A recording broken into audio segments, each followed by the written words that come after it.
Crashing on carnivore is okay. You can call it cheating. I don't like that term because you're not really deceiving yourself. You had a treat and you knew it. You, again, you brought that cupcake up to your mouth, and chances are you finished the whole thing. And I'm sure after that first sip or that first bite, you kind of thought, I shouldn't be doing this. But man, those old habits die hard. Again, give yourself grace. We're going to talk about this.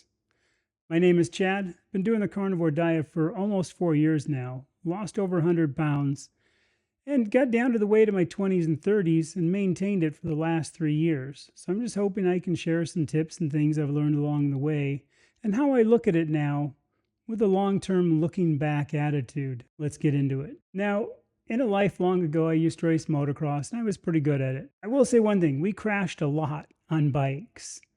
Often it was learning a new line or just pushing ourselves to find our limit and you would crash. Sometimes in a race, which of course is a bummer, but it's also about why you crash, how you crash, everything. You have to analyze it.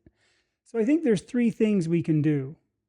One of them is just ignore it, try to move on, pretend it didn't happen, which is cheating yourself of learning, or it's robbing yourself of learning, again, whatever you want to say. You have to accept that you did it, but don't beat yourself up. Beating yourself up does nothing. If anything, it's actually probably worse on you. We already know stress can cause weight stalls and weight gain for people. So if you beat yourself up, you're just stressing over it. And there's no need to be that stressed out over having a treat. The biggest thing to do is, okay, I cheated. I had a treat. I crashed. Why did I do this? What can I do to make it not happen again? Learn from it. Accept it, and then move on. It's not like it's going to go away. Again, back to my motocross, it's like those lines coming into a corner. If you've tried all the lines, you know what lines work. The other analogy I use a lot are Olympic athletes, the best in the world at what these people are doing.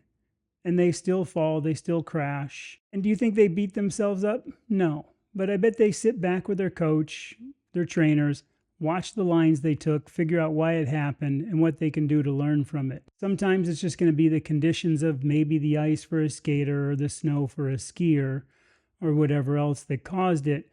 Also, it could be the other people's lines beforehand that cut a groove, did something they weren't expecting.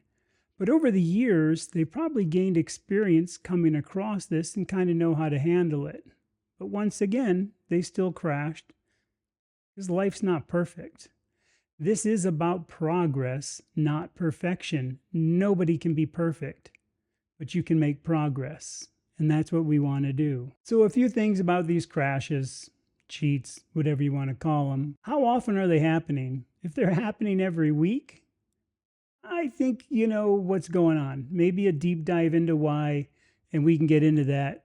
Maybe it's just you're not ready to start carnivore, and this is why I think keto can be really good.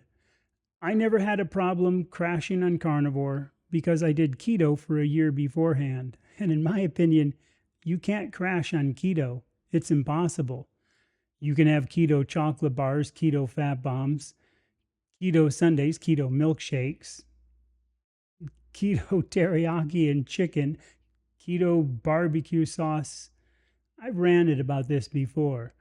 So I do think sometimes for people who have really serious food addictions, maybe try keto, I don't know, 3 months, 6 months, whatever it takes.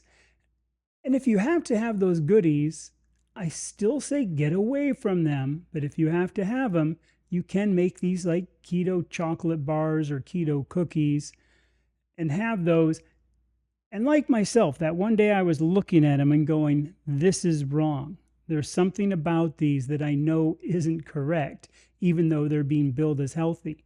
And it's no different than the, hey, fat-free Oreos and they're loaded with sugar or whatever the fat-free treats are. We just have to look, be honest with ourselves. And if there's something in the back of our head that's kind of going, something's not right about this, maybe there's something to that. Use your spidey senses. Now, if this crashing happens once in a while, I might say, How often does it happen? If it happens and you notice the gap between each one is getting bigger and bigger, that's good. Again, don't expect it never to happen again. But if it does, learn from it, move on. So if it's a very scheduled reason why, maybe try to look at what's happening around that time frame and what basically could be triggering it. The other thing is, are these gaps getting bigger? Are they moving along? Are you finding that, yeah, you had it one time 2 months ago, hey, but it's been like 4 months now and oh, I cheated, had a snack, crashed. Okay, cool. You put a big gap between each one. I hope your next one is 8 months or a year or maybe never again. And the other thing about that is, it's the same thing if I go back to the analogy of motocross. That track, and if we went into a corner hard and crashed because of a line, maybe it was messed up, maybe some bumps formed, maybe there was a jump beforehand that messed up our line coming in the corner. That next week when we come back to the track, or next month, that line might have changed, the way they graded the track, the condition of the track, something else. Just even the way the people were doing the corner that week might have changed the berm, might have changed the lines. And we have to think about that and how it's going to be. So even every basically week that we go through something, or every month, those lines might not be the same every single time. And this is just where flat out time and experience comes in, and we're able to kind of handle those variations. It's the same thing of going to work every day and having friends that maybe have birthday and they bring in a cake, where the first few times you're like, oh, that's so tempting. As time goes on, you'll probably be less tempted. And hopefully, too, the friends there know not to kind of keep, oh, come on, have a piece of cake, have a piece of cake. You might be able to one day join in on a celebratory bite, have one little piece of cake. Again, I don't think that's a big deal, as long as you're not having issues and know you're going to binge on it. And your friends might get a big treat. Hey, look at it, he had a bite, then tease you in a good, fun way. And that brings me up to this planning a treat. I've said this before and I want to clarify this in that other video.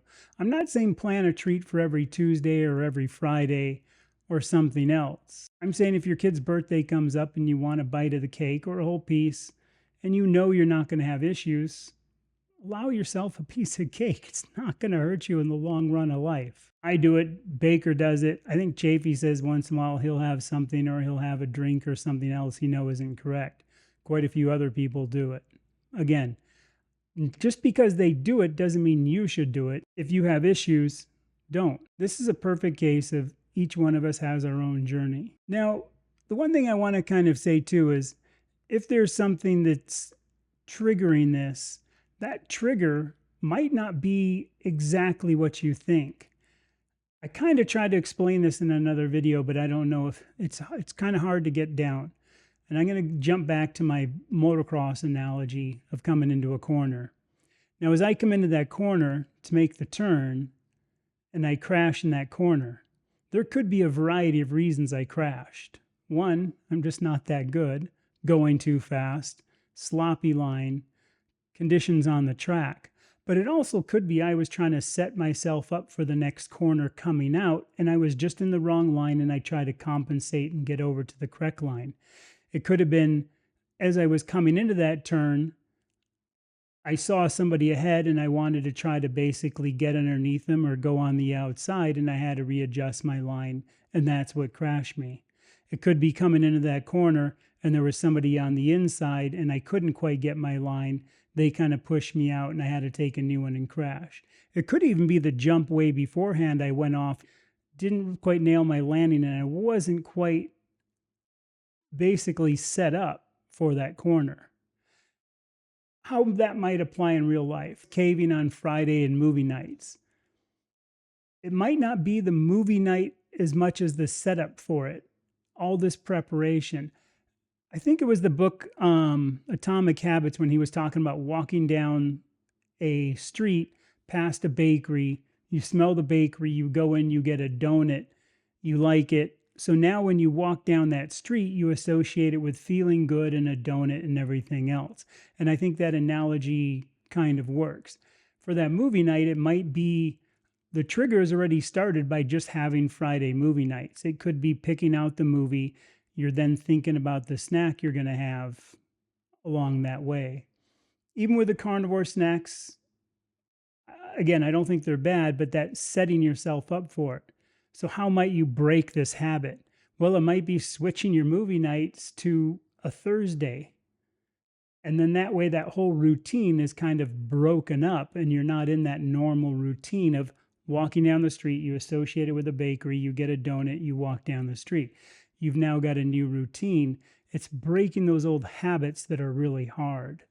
And that's something to look at for some of you that are maybe having these crashes way more often is, what is this trigger that keeps happening that's making them happen every week? Maybe more on like a cycle kind of event. I think it might be something more, you have a snack because you know you're going to be going to eat a pack of Oreos before you go to the dentist. There's this one comic, I loved it, because he was like, yeah, man, before I go to the dentist, everybody else is flossing and brushing. He goes, I eat a bunch of Cheetos and Oreo cookies and make them work for that cleaning. And I do like that joke. That was a pretty good one. So if you think about it that way, is there something that you know you're going to be doing that you don't want to do?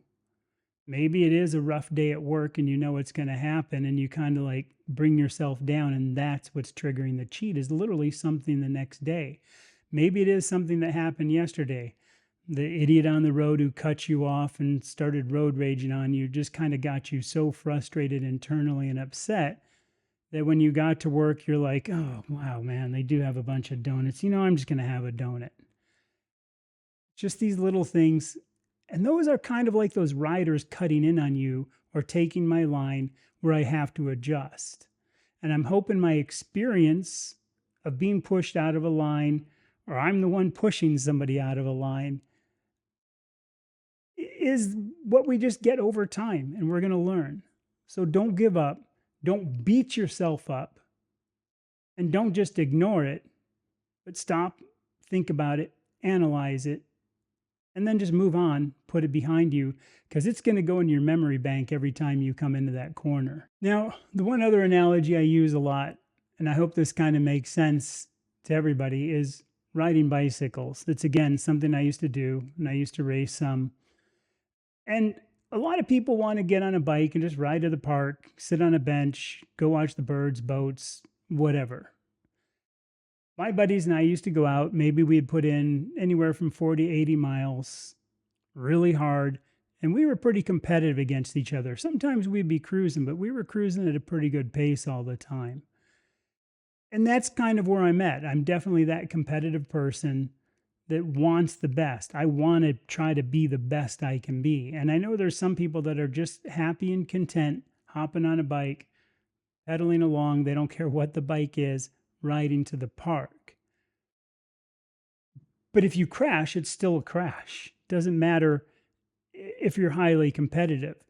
And in some ways, if you are highly competitive, I think you have less chance of crashing because you're kind of so on top of it and everything else. But they can still happen, and they're still no fun. So we still want to avoid them. But again, if we do, we want to learn from them. I think that's the biggest takeaway. I just hope this helps some people. I'd love to hear what you guys think about it. Share your stories below. Let me know what you want to hear on the channel. Stay carnivorous, my friends, and a hui ho. And check out the other video on cheating.